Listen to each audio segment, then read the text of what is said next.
تے کسے نو نہیں یہ دیکھیا ہوئے گا کہ کوئی 4 انچی دی بنیاد بنا کے 9 انچی دیاں کندھاں کھڑیاں کرے. ایسا ندان کتے بھی تسی ویکھیا؟ بولو نہیں. کیوں؟ بڑے سیانے اس معاملے دے وچ. پیسہ جی لگنا تے ہر بندہ عقل مند ہے کہ یار پیسہ 50 لاکھ لانا، کروڑ روپیہ لانا ہے. کل مکان ڈگ پے گا، کوئی بارش یا پانی پہ گیا، بنیاد مضبوط رکھو. احباب ذی وقار جیسے مکانوں کی بنیاد مضبوط رکھتے ہو تو اپنے اعمال کی بنیاد بھی مضبوط رکھا کرو. اے تسبیحاں پڑھنیاں، اے نفل پڑھنے، اے نمازاں، اے عبادتاں، اے ریاضتاں، یہ کدوں کام آنیاں؟ یہ ادوں کام آنیاں جدو تھوڑا ایمان بھی سلامت رہا. ساڈا ایمان، ساڈا عقیدہ سلامت رہا. جس عقیدے تے ہیں وہ عقیدہ سلامت لے کے چلے گئے تو پھر عملاں دی بھی گل ہوئے گی. تو جے عقیدہ ہی گڑبڑ کر لیا، نہ ادھر نہ ادھر، ادھے ادھر ادھے ادھر ادھر ادھر غلابی بن گئے تو عقیدہ ہی کوئی ہے. میرے محترم بھائیو، ایتھے آ کے اسی بس لاپرواہی کردے ہیں. ایتھے آ کے اپنا سیانا پن نہیں دکھاؤنے. کہوں اللہ معاف فرمائے، کوئی بندہ اس کے عقیدے میں کمزوری یہ آ جائے کہ بولے جی میں مسلمان ہوں، میں سارے نبیوں کو مانتا ہوں، اللہ کو ایک مانتا ہوں، صحابہ کو بھی مانتا ہوں، اہل بیت کو بھی مانتا ہوں، حضور علیہ السلام کو آخری نبی بھی مانتا ہوں. یہ بھی کہے آخری نبی بھی مانتا ہوں، لیکن آپ کے بعد کوئی نبی آ بھی جائے تو آپ کے آخری ہونے میں کوئی فرق نہیں آئے گا. مجھے بتاؤ، وہ آخری نبی بھی آپ کو مانے لیکن اس کا عقیدہ یہ ہو کہ آپ کے بعد کوئی نبی آ بھی سکتا ہے، پھر بھی آپ کے آخری ہونے میں فرق نہیں رہے گا، تو بتائیں اس کا عقیدہ ٹھیک ہے؟ یہ سارے بولو نہیں. جب اللہ کے محبوب کو آخری نبی مان لیا تو پھر ایمان یہ ہے کہ آپ کے بعد کسی نبی کا آنا ہم مان سکتے، کیونکہ آپ جب آخری ہیں تو آخری ہیں. اب آپ کے بعد کوئی نیا نبی نہیں آ ہی نہیں سکتا. اس کو یوں سمجھیں جیسے اللہ ایک ہے، دوسرا خدا ہو سکتا. کوئی بولے اسی اللہ نو ایک ہی مانتے لیکن دوجا بھی ہو سکتا ہے. اے کداں دا عقیدہ ہویا؟ ایک بھی مانتے ہیں تو دوجا بھی ہو سکتا ہے. اسی طرح جیسے ایک خدا ایک ہے، اللہ ایک ہے، دوسرا خدا ہو سکتا نہیں. ایسے ہی ہمارے نبی علیہ السلام آخری نبی ہیں، کوئی اور آپ کے بعد نبی ہو سکتا. اب بندہ اتنا ہی صرف عقیدہ رکھے کہ آخری نبی بھی مانے اور یہ بھی کہے کوئی اور نبی بھی آ سکتا ہے. اللہ معاف فرمائے. اے تو دا عقیدہ گیا بگڑ. کلمہ بھی پڑھے، صحابہ نو بھی منے، قرآن بھی پڑھے، ہن جو مرضی پڑھدا رہے او دے پلے کچھ نہیں رہنا. کیوں؟ اس کا عقیدہ ہی بگڑ گیا. اگر اللہ معاف فرمائے وہ اسی عقیدے پہ چلا گیا تو یہ جتنی بھی نمازیں عبادتیں کرے گا کوئی کام اس کے آئیں گی؟ بولو کیوں نہیں آئیں گی؟ کہ اس کے عقیدہ ہی خراب ہو گیا.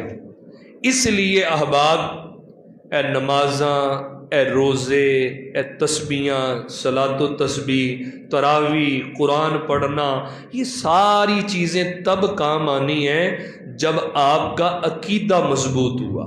میرے آقا، پیارے آقا، لجپال آقا، کریم آقا علیہ السلام کی حدیث ہے سیاہ ستہ کے اندر، فرمایا پچھلیاں امتاں دے وچ 73 فرقے ہوئے ہیں. کنے؟ 73. تے میری امت یہ تو ایک وادی ہونا ہے، کٹنا نہیں ودنا ہی آ. اور 72 کا ہے، بعد آپ نے فرمایا میری امت میں 73 ہوں گے. اس طرح کی روایتیں. اب یہ سیاہ ستہ کے اندر حدیث ہے تو آپ نے آگے پتہ کیا فرمایا؟ فرمایا کلہم فی النار الا واحد. یہ جننے بھی فرقے بننے ہیں نا، یہ سارے جہنم چ جانے سوائے ایک فرقے دے. میں اپنی گل کروں تو تسی میرے اختلاف کرو. حدیث پڑھ رہے ہیں سیاہ ستہ، فرمایا ایک جماعت ہے وہ جنت چ جانی ہے. ہن میں دیکھے تسی تو کہو یا اتنے کوئی ہور بندہ بیٹھا ہوئے گا کسی دوسرے فرقے دا ذہن انہوں دے نال ہوئے گا، وہ کہے گا مولوی اپنی فرقے تے اپنی گل کری جان دے آ.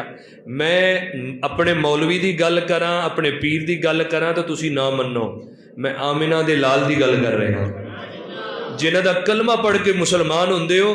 آپ نے فرمایا بھائی پچھلیاں امتاں 72 میری امت 'چ ایک ود ہونا ہے. سارے جانے جہنم 'چ ایک جماعت جیڑی ہے وہ جنت 'چ جانی ہے. تے او دے بارے 'چ خود آپ نے او دا نام بھی دسیا.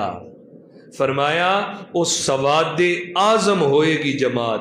سواد اعظم کہندے بہت وڈی جماعت, بہت وڈی جماعت. تے آپ نے او دا نام بھی دسیا. لجپال آقا علیہ السلام نے فرمایا کہ او سواد اعظم ہوئے گی, کوئی نکی نکی جماعتاں نہیں, فرقیاں نہیں, بڑی وڈی جماعت ہونی ہے. تے ہی اہل السنہ والجماعت, او دا نام اہل سنت و جماعت ہوئے گا. اے ساڈا نام تے حدیث چایا. معذرت دے نال اگر کسی نو برا لگدا تسی اپنے آپ نو وہابی کہو, اہل حدیث کہو, کسی حدیث چ اپنا نام تے وکھا دو. اپنے آپ نو دیوبندی کہندے ہو. ویسے مینوں ایک حیرت ہوندی ہے, دیوبندی دا کدی معنی تے دیکھو کہ لغت دے وچ دیو کہندے ہے شیطان نو. میں تنقید نہیں کر رہا, میں لفظی معنی دس رہا. دیو شیطان نو کہندے ہے, بندی بندہ بندے نو, شیطان دا بندہ ہے. وہ ہن کہن گے کہ علاقے دا نام سی دیوبند انڈیا چ, تے اسی اتھو دیوبندی کے لانے. نشانی تھی اپنی بنائی نا کہ مسجد تے بھی لکھ دیں جی دیوبندی, بلکہ لکھ دیں سنی حنفی دیوبندی اگے لکھیا ہوندا. کہنے دا مقصد ہے کہ اسی اہل سنت ہاں کہ ساڈا نام تے حدیث دے وچ آیا ہے, سانو کسے نہ غرض نہیں. تے اسی ایویں لیندے ہوئے نہ شرمائیے. تسی کسے تجزیہ نگار کو پوچھ لو پوری دنیا چ کیڑے مکتبہ فکر دے لوگ نے. عرب دے وچ سنیاں نو صوفی کیا جاندا ہے. عرب ممالک چ جاؤ اتے صوفی کہندے کہ صوفیزم. تسی دیکھ لو ترکی چلے جاؤ, ترکی دور عثمانیہ دی تاریخ پڑھ لو, سارا صوفیزم. تسی عراق چ دیکھ لو, شام چ دیکھ لو, عرب ممالک, خلیج مبارک, خلیجی ممالک, انہاں چ ویکھو یہ سارا صوفیزم ملے گا. یعنی سنی لوگ نے. آنکو ہند وچ بھی جن فرقے جمع کر لو سنیاں دی تعداد دے برابر نہیں ہو سکتے. اس واسطے جماعت سواد اعظم ہے. اسی شرماؤندے اپنی جماعت دا نام بھی لیندے ہوئے. یہ کوئی سیاسی جماعت نہیں ہے, مذہبی جماعت ہی ہے جہاں نام میرے آقا علیہ السلام نے خود بیان فرمایا. امامت صغریٰ کہتے ہیں مصلی رسول پہ کھڑے ہو کے لوگوں کو نماز پڑھانے والی امامت. یہ امامت جو ہے یہ امامت صغریٰ کہلاتی ہے. اس کی بھی ہمارے دین میں شرائط ہیں کہ مصلی رسول پہ آ کر لوگوں کی نمائندگی کرنے والا اللہ کی بارگاہ میں وہ سفیر ہوتا ہے جو اتنے مسلمانوں کی نمائندگی کرتا ہے. وہ ہر بندہ مصلی پہ نہیں آ سکتا, ہر بندہ مصلی پہ نہیں آ سکتا. اس میں پہلا بنیادی شرط یہ ہے اس کے عقیدے میں کوئی فالٹ نہ ہو, اس کے عقیدے قرآن و سنت کے مطابق ہوں. وہ اللہ وحدہ لا شریک کی وحدانیت کا قائل ہو, سارے نبیوں کی رسالت کو مانتا ہو, کسی نبی کی توہین نہ کرتا ہو, اپنی جان ایمان سے بڑھ کر اللہ کے محبوب کی تعظیم کو ایمان کا بڑا رکن سمجھتا ہو, اور انبیاء کے بارے میں جو بنیادی عقائد ہیں کسی اعتبار سے بے بد عقیدہ نہ ہو, نبی پاک علیہ السلام کو آخری نبی مانتا ہو, آپ کے صحابہ کا وفادار ہو, اہل بیت سے غداری نہ کرنے والا ہو, اس امت کے ولیوں سے وفا کرنے والا ہو, قبلے کا ادب کرنے والا ہو, ایسا صحیح عقیدہ رکھنے والا وہ اس مصلی کا حقدار ہوتا ہے. ایک شرط اس کی یہ ہے, عقیدے میں تھوڑا سا فرق آ جائے مصلی پہ آ کے نماز نہیں پڑھا سکتا. میں آپ کو حدیث سے اس کی مثال دوں. مدینہ شریف میں مختلف قبیلوں میں لوگ نمازیں پڑھاتے تھے. تو ایک وہاں کے قبیلے کے امام نے پتہ کیا کیا, قبلے کی طرف منہ کر کے تھوک دیا. حالانکہ کعبے والوں منہ کر کے تھکنا نہیں چاہیے, یہ بے ادبی ہے کہ دی قبلے دی. تو اس نے نا کعبے کی طرف منہ کر کے نہ تھوکا. تو جو نمازی تھے نا ان کو یہ ناگوار گزرا کہ سانو پڑھاندا تے نماز ہے لیکن انہیں کعبے دا بھی ادب نہیں کیتا. او لوکاں واسطے بھی گل ہے, حدیث بڑی ہوئے گی جڑے پوچھتے ہیں جی وہ اسی فلانے پیچھے نماز پڑھ لئیے. میں کہ پوچھن دی نہیں گل, اپنے اندر والے مفتی کو پوچھیا کرو. اے جڑا تھوڑے اندر بیٹھا نا ایک کو پوچھیا کرو, ایویں مولویاں کو نہ پوچھو. اے اندر بڑا تکڑا مفتی بیٹھا ہے, بندے ہر بندے دے اندر بیٹھا ہے. اے گل سنو, انہیں قبلے ال منہ کر کے تھکیا تے صحابہ نو یہ گل پسند نہ آئی تے آ کے اللہ دے محبوب صلی اللہ علیہ وآلہ وسلم نو کہن لگے یا رسول اللہ صلی اللہ علیہ وسلم ساڈا جڑا امام ہے نا وہ کعبے دا ادب کوئی نہیں کردا. فرمایا کی ہویا؟ وہ جی کعبے والوں منہ کر کے تھکدا وا تے ساڈے کو برداشت نہیں ہوندا. نبی پاک صلی اللہ علیہ وسلم نے پتہ کیا فرمایا؟ صرف اتنی سی بات، حالانکہ غلطی ساڈے کو بھی کسی ویلے ہو جاندی، خیال کرنا چاہیے کعبے والوں منہ کر کے نہیں تھکنا چاہیے، تھلے منہ کر کے تھک لو. کعبے والوں منہ کر کے تھو کرو یہ بھی غلط ہے. ہمیں کعبہ تو کڈی دور ہے لیکن سانو اس سمت دا بھی ادب کرن دا حکم ہے کیونکہ اسی اس پاسے منہ کر کے اللہ نو سجدہ کر دیں. تو نبی پاک علیہ السلام نو جدو کیا گیا یا رسول اللہ صلی اللہ علیہ وسلم انہوں نے قبلے کی طرف منہ کر کے تھوکا ہے، ہمیں پسند نہیں آیا. لجپال آقا علیہ السلام نے فرمایا جو قبلے کا احترام نہیں کرتا وہ مصلی کے لائق نہیں ہے، وہ امامت کے لائق. فرمایا اسے مصلی سے ہٹا دو جو قبلے کا احترام نہ کرے. ایتھے تسی اپنے اندر دے مفتی کو پوچھو، کسی اور کو نہ پوچھو. جیڑا بندہ قبلے دا احترام نہ کرے او مصلی دے لائق، او امامت کران دا حقدار بولو نہیں، او دے پیچھے نماز نہیں پڑھن دا حکم. تے جیڑا کعبے دا احترام نہ کرے، آمنہ دے لال دا احترام نہ کرے، مصطفیٰ جان رحمت دا احترام نہ کرے، انہاں دی تعظیم نہ کرے، او مصلی دے آن دا کیویں حقدار ہوندا ہے؟ اس لیے پہلی شرط یہ ہے امامت صغریٰ میں مصلی پہ وہی آ سکتا ہے کہ جس کا عقیدہ قرآن و سنت والا. ایک شرط ہوگی. دوسرا وہ دے وچ اس شرط لکھی بالغ ہوئے. تیسری شرط لکھی قرآن پڑھنا جاندا ہوئے. چوتھی شرط لکھیے کہ وہ اعلم ہوئے، جڑے پیچھے وہ دے پڑھنے انہاں نالوں علم زیادہ رکھدا ہوئے. اعلم ہوئے، زیادہ علم والا ہوئے، اور فاسق مولن نہ ہوئے. فاسق مولن دا مطلب ہے کہ کبیرہ گناہ اعلانیہ نہ کردہ ہوئے. کبیرہ گناہ اعلانیہ نہ کردہ ہوئے. مثلا تو نماز پڑھائی ہو سامنے جا کے بیٹھا فلمہ دیکھن دیا، سارے حیران ہونے نماز پڑھا کے آئی تے ہونے مولوی صاحب فلمہ دیکھن دے، سارے عام بہ کے ہوٹل دے نالے چاہ پین دے نالے گانے سنن دے. ایداں اعلانیہ. ایک بندہ اگر کمرے چ بہ کے کوئی کام کردا ہے، لوکاں نوں نہیں پتا، سانوں تو نہیں پتا، اللہ دے تے او دے درمیان چا جدوں سانوں پتا چل گیا کہ بھئی یہ ادب حیا ہی نہیں کردا اور احترام ہی نہیں ہے، اور اس بندے جی ہے ہی نہیں کہ وڈے تو وڈے گناہ لوکاں دے وچ بہ کے کردا ہے، تو فاسق مولن یا داڑھی کٹواندا ہے، ایک مٹھی تو چھوٹی داڑھی ہے وہ بھی فاسق مولن ہے، اعلانیہ وڈے گناہ کردا ہے، ایسا بندہ بھی امامت دا حقدار نہیں ہے. فاسق مولن والی ذرا دوبارہ گل سمجھ لو کہ اعلانیہ کبیرہ گناہ نہ کرتا ہو. اگر کوئی ایسا امام ہے جو اعلانیہ گناہ کرتا ہے وہ مصلی کا حقدار نہیں ہے، اس کے پیچھے نماز جائز نہیں ہے. اگر پڑھیں گے تو دوبارہ پڑھنی پڑے گی، یہ بات ذہن میں رکھیے گا. وہ چھوٹی داڑھی والا بھی ہے، جدی داڑھی کٹاندا ہوئے ایک مٹھی تو گھٹ ہوئے، وہ بھی امامت نہیں کروا سکتا جدوں تک ایک مٹھی دی داڑھی نہ ہوئے. اے چیز ذہن چ رکھو میرے محترم. اے مصلی تے آ کے اے وہ شرائط نے تے او سارے لوکاں دا امام ہوندا ہے تے اللہ دے تے او بندیاں دے درمیان او سفیر ہوندا ہے، او گلاں کردا ہے رب دی بارگاہ چ مناجات کردا ہے. تے اے امامت یاد رکھو ایک گل اے تے میں شرائط ذکر کیتیاں. امامت یہ جو ہے نا امامت صغریٰ یہ کوئی پیشہ نہیں ہے، یہ بات ذہن میں رکھیے گا. یہ کوئی پیشہ نہیں ہے کہ وراثت اسی مولوی توڑتے آ رہے ہیں. ہوں میرے باپ دادا چ کوئی بھی مولوی نہیں ہے، میں ہی پڑھے ادھرلے پاسے آ گیا، اللہ نے خاص مہربانی کی تھی. تھوڑے چ کئی ایسے ہونے، کئی علماء ایسے ہیں ان کے باپ دادوں میں کوئی بھی نہیں ہوگا. تو یہ پیشہ نہیں ہے کہ ساڈا دادا بھی مولوی سی تے اسی مولوی رہنا ہے تے مولوی ساڈی وراثت چ ملی آ.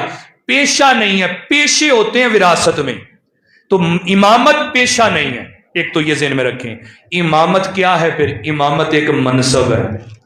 بولو سبحان اللہ. امامت کہو اپنی گلاں کر لگے تو سبحان اللہ کوا رہے ہیں. یہ تو پڑھنی تو پیچھے مولوی دے ہی ہے نا، جدہ مرضی رہو. جدو تک مولوی دے تو تھوڑے درمیان جڑا دل بھی صاف نہ ہویا نمازاں کوئی نہیں ہونی. بھی گل ذہن چ رکھیو، بھاویں آ کے پڑھتے رہو 100 باری پڑھتے رہو. اس لیے گلاں ضروری نے آخر چ سن لو. امامت پیشہ نہیں، امامت منصب ہے، اور یہ امام سفیر ہوتا ہے اللہ کی بارگاہ میں اور مسلمانوں کی نمائندگی کر رہا ہوتا ہے، اور وہ پچھلے والوں سے علم میں زیادہ ہوتا ہے، قرآن پڑھنے میں اچھا ہوتا ہے، وہ مسائل جانتا ہوتا ہے، تو اس لیے وہ مصلی پہ آتا ہے. تو پیشہ اس کو جس نے سمجھا ہے وہ غلط سمجھا ہے. اور دوسری گل، امام کسی دا نوکر نہیں ہوندا. کی بولو؟ امام کسی دا نوکر نہیں ہوندا، اللہ دے گھر دا نوکر ہوندا ہے. ਇਹ ਕਮੇਟੀਆਂ ਵਾਲੇ ਵੀ ਮਾਜ਼ਰਤ ਦੇ ਨਾਲ ਇਮਾਮ ਨੂੰ ਆਪਣਾ ਨੌਕਰ ਸਮਝਦੇ ਨੇ ਕਿ ਜਦੋਂ ਦਿਲ ਕਰਦੇ ਮੌਲਵੀ ਤੇ ਰੋਹ ਪਾ ਲੈਂਦੇ ਨੇ, ਜਦੋਂ ਦਿਲ ਕਰਦੇ ਮੌਲਵੀ ਨੂੰ ਗੱਲਾਂ ਸੁਣਾ ਲੈਂਦੇ ਆ, ਤੇ ਜਦੋਂ ਦਿਲ ਕਰਦੇ ਚੱਲ ਵੀ ਤੇਰੀ ਛੁੱਟੀ। ਇੱਥੇ ਵੀ ਇੱਕ ਮਸਲਾ ਜ਼ਹਿਨ ਤਵੱਜੋ ਨਾਲ ਸੁਣੀਓ, ਕਮੇਟੀ ਵਾਲੇ ਕੌਣ ਹੁੰਦੇ ਮੁਸੱਲੇ ਤੋਂ ਫਾਰਗ ਕਰਨ ਵਾਲੇ? ਕਮੇਟੀ ਨੂੰ ਕੀ ਹੱਕ ਹੁੰਦਾ ਕਿ ਮੁਸੱਲੇ ਤੋਂ ਫਾਰਗ ਕਰੇ? ਮੁਸੱਲੇ ਦੀਆਂ ਸ਼ਰਾਇਤ ਦੇ ਵਿੱਚੋਂ ਅਗਰ ਕੋਈ ਸ਼ਰਤ ਉਹ ਚੋਂ ਖਤਮ ਹੋ ਗਈ, ਉਹ ਆਪ ਹੀ ਫਾਰਗ ਹੈ। ਕਮੇਟੀ کو کوئی اختیار نہیں کہ دنیا دی کسی اور طاقت کو کہ بے کسی نے مسلح تو فارغ کر دو۔ اے جڑے کمیٹیاں والے کسی صدر نہ بگڑ گئی تو چھٹی کرا دیتی، خزانچی نہ بگڑ گئی تو مولوی دی چھٹی، یہ تو پتروں لگنا پتا قیامت والے دن۔ تسی اج کر دے کی علماء دے نال یہ مولویاں دی چھٹیاں کراندے ہو، مسیتاں چ رکھ دے نہیں، ہاں دے نال ہاں ملاندا رہے، جی جی کردا رہے ہے مولوی، جدا تسی تنخواہ پلیوں دیندے ہو ہے، رب دے گھر دی نوکری کردا تے تسی اپنی ملازمت کرواندے ہو۔ تو یہ کمیٹی والے بھی کبھی اس کو امام کو فارغ نہیں کر سکتے۔ میں نے پہلے کہا ہے جو شرائط ہیں ان میں سے اگر کوئی شرط اس میں نہ پائی گئی تو وہ نااہل ہو جائے، وہ مسئلے کے حقدار رہے۔ جیسے میں نے فاسق ملن کی بات کی، اعلانیہ گناہ کر لا پیا، حرام کمچ پہ گیا، تو وہ ہن مسئلے دا حقدار ہے۔ ادوں نمازی کٹھے ہو کے کہن پاجی ہن معافی دے دو سانو، ہوں تو جناب چاہ بھی پیندے تے نصیب و لال بھی دیکھتے ہیں، اتنے مجرا بھی سنتے تو فلاں بھی کرتے ہو، ہسے ہوں تو ہے کہ انہوں بھی نہ پتا ہے، تھوڑے چ میں بھی رہنا ہاں، میں کوئی باہر تو نہیں رہنا۔ اب آبے جی وقار یہ چیز جب پتہ چل جائے پھر آپ ہی ہاتھ جوڑ لو، مولوی صاحب ہوں اپنا کام کرو، ہوں تسی پٹری تو اتر گئے ہو، ہوں تسی مسلے دے لائق نہیں ہو، جدوں چ شرطاں نہیں پائیاں گئی ہوں آپ ہی معزول ہو گیا، مقتدی جڑے نے وہ پیچھے نماز نہیں پڑھن گے۔ یہ کسے نو حق نہیں ہوندا کہ بلا وجہ امام کو ہٹا دے۔ ہوں امام منگاؤ نا تو سب تو پہلے وہ کی لیا جاتا ہے؟ بولو ٹیسٹ تو لیندی کون ہے؟ بول دو نا، سچی گل بھی بول دو، میں گل ختم کر لگا، لیندی ٹیسٹ کون؟ کمیٹی والے نے ٹیسٹ لینا جی، بڑے فون آتے جی قاری صاحب بھیجو، اسی بھی کہنے ٹھیک ہے جی، میں ہوں وہ بندہ بھیجنا ہوں جڑا مینوں پاس ہوئے، جڑا قرآن پڑھن دا جاندا ہوئے، امامت دے مسائل پتہ ہون، میں تو انہوں بھیجنا ہے، تے اگے جناب انہاں دا اطلاع ہوندی ہے جی اسی ٹیسٹ لینا ہے، تو میں پھر یہ کہنا ہے پہلے تسی آ کے اپنا ٹیسٹ مینوں دو تسی کہ تھانوں کی آندا ہے۔ مولوی دا ٹیسٹ لین بہ جاندے آ، صدر دے منہ تے داڑھی ہوندی نہیں تے مولوی دا ٹیسٹ لین دے آئے، وہ اپنا چہرہ تو سنت دے مطابق کر، مسجد دا صدر ہاں جی میں، او کیڑی صدارت تیری؟ صحابہ صدر بن کے رہندے سر یا پیچھے دیکھو صدارتاں چل دیاں سی؟ صدارتاں ہور پاسے کرو، مسجداں وچ کوئی صدر نہیں ہوندا، مسجداں دے وچ کوئی چودھری نہیں ہوندا، ایتھے وہی ہوندا جڑے رب دے گھر دا نوکر بن کے رہندا ہے، وہی بندہ اپنی آخرت بناتا ہے۔ ساری زندگی تسی محکمے چ گزاری تے اتنے آ کے اپنی چدراہٹا نبھاؤ کہ گھر چ کوئی سنتا نہیں تو مولوی تے روک پاؤ، یہ اپنی عاقبت کو خراب کرتے یاد رکھیے گا۔ تو اس مسئلے پہ ہٹانے کے لیے کسی کے پاس اختیار نہیں ہے، جو بغیر شرعی عذر کے کسی امام کو ہٹائے گا قیامت کے دن اللہ کی بارگاہ میں مجرم ہوگا، اسے حساب دینا پڑے گا میں نے کیوں ہٹایا۔ بس آخری بات کر رہا ہوں حبیبی ذی وقار، علماء جو اس مسئلے پہ ہوتے ہیں کہیں بھی ہیں اور شرائط کے مطابق ہیں، ان کا ادب کیا کرو۔ جس کے پیچھے نماز پڑھتے ہو نا اس کا کیا کرو، اور یہ ادب ظاہر میں نہیں اپنے دل سے کیا کرو، یہ ادب ہوگا تو نماز ہے۔ اگر مولوی دا ادب جدے پیچھے تسی نماز پڑھ دے ہو، میں مطلقاً گل کر رہا ہوں، یہ نہیں کہ صرف اس مسئلے میں اپنی گل کر دا، مطلق بات کر رہا ہوں، جس کے پیچھے نماز پڑھتے ہو اگر اس کا ادب نہیں نہ کرتے ہو تو نماز پڑھنے کا فائدہ نہیں ہے۔ ایتھے نماز پڑھی باہر جا کے مولوی دے خلاف گلاں شروع ہو گئے، مولوی تو اتنا پیسے کھاندا، اتنا کردا فلاں کردا، تھوڑا زبان نو روک لیا کرو۔ اے پتہ انی گل کہہ دینی وہ پیسے کھاندا، یہ تہمت ہے، تہمت۔ تہمت کی سزا پتہ ہو کیا ہوتی؟ شریعت ہماری پتہ کیا کہتی ہے؟ یہ تو اسلامی سزاواں نہیں نا، نہیں تھے آئے دن ہی تو لمے پے ہون تے کوڑے وجدے ہون، یہ اسلامی سزا ہوئے۔ جن نے کسے مسلمان دے بارے چ اداں دی گل کیتی جیڑی او دے وچ نہیں، انہوں کہندے تہمت۔ تے تہمت کسے بھی مسلمان تے اپنے بھی بھراواں تے کسے تے بھی اسی لائیے۔ فرمایا شریعت کہندی ہے بھی ہن تو گل کیتی ہے تے ہن نسنا نہیں، دو گواہ لے کے آ کہ واقعی یہ بندہ اداں دا ہے، یہ چیز ہے، وہ ہن جے تے گواہ لے آوے قاضی دے سامنے ثابت کرے تے وہ بندہ سچا ہے، اگر ثابت نہ کرے تے قاضی حکم دے گا اینو 100 کوڑے لمے پا کے مارو، اے او دی سزا ہے جڑا ایویں تے اسی ایک منٹ لانے گل کر لگے وہ پیسے کھاندا ہے، اے فلانا خراب ہے، کسی بھی مسلمان کے بارے میں محلے جو ہے فلانا خراب ہے، یہ بڑا نمازی ہے تو خراب ہے، یہ زبان خیال سے کھولا کریں، بالخصوص جس کے پیچھے نماز بنتے ہو۔ آخر میں حدیث پڑھنے لگا ہوں، علماء سے محبت رکھیں، امام کی عزت کریں، امام کو اپنا ملازم نہ سمجھیں، امام کو نوکر نہ سمجھیں، امام آپ کا امام ہے، وہ امامت کرواتا ہے، اسے عزت دیں، اس کا مقام سمجھیں، تو آپ قدر کریں گے تو اللہ کی بارگاہ میں بھی سرخرو ہوں گے۔ حدیث سنیے آخر میں، اللہ کے محبوب صلی اللہ علیہ وآلہ وسلم نے ہمیں تنبیہ کر کے ارشاد فرمایا ہے، یعنی خبردار کر کے ارشاد فرمایا ہے۔ اس دور میں سب سے بڑی ایک جو ہمارے خلاف سازش دین میں چلی ہے نا، علماء سے عوام کو دور کیا جا رہا ہے، متنفر کیا جا رہا ہے کہ لوگ علماء سے دور ہو جائیں۔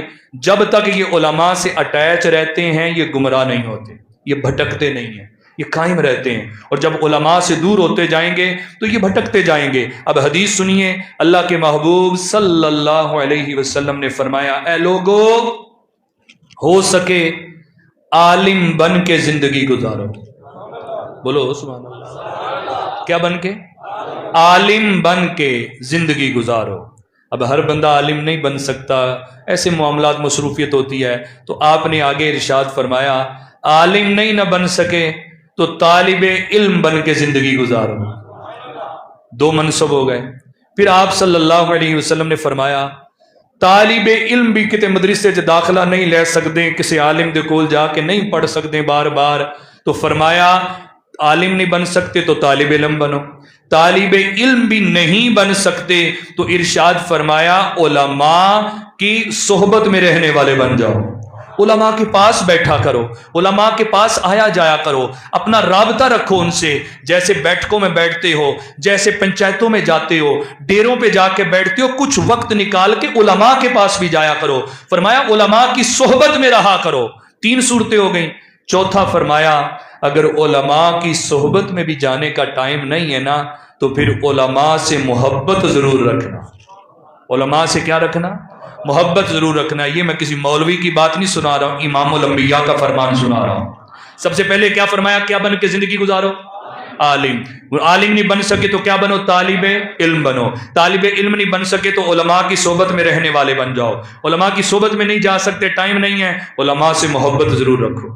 یہ 4 فرمائی چیزیں۔ فرمایا 5ویں نہ بننا، 4 میں سے کسی ایک میں رہنا، 5ویں نہ ہو جانا ورنہ ہلاک ہو جاؤ گے۔ یعنی نہ عالم بنے، نہ طالب علم بنے، نہ علماء کی صحبت میں جانے والے بنے، نہ علماء سے پیار ہے، تو 5ویں ان میں سے کوئی بھی نہ بنا، 5ویں صورت ہو گئی۔ فرمایا 5ویں ہو جاؤ گے تو ہلاک ہو جاؤ گے۔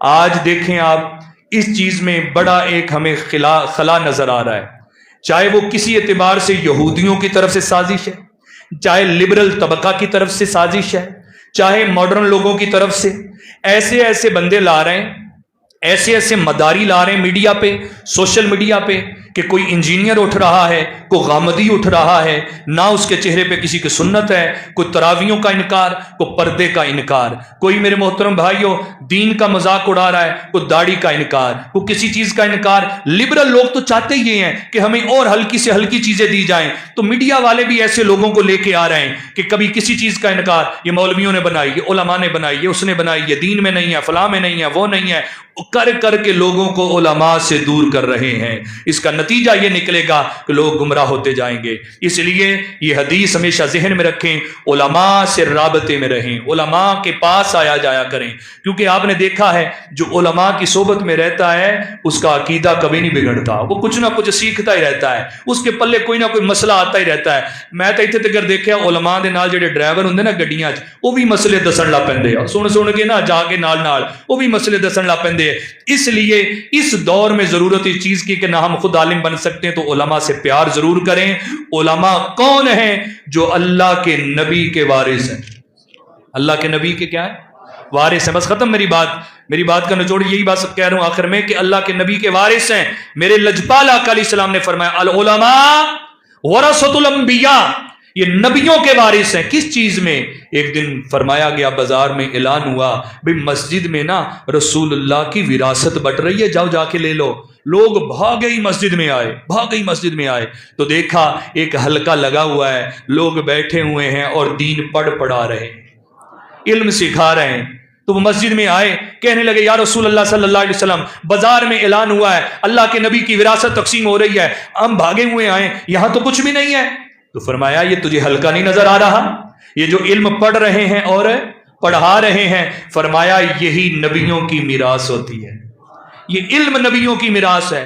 تو علماء نبیوں کے کیا ہیں؟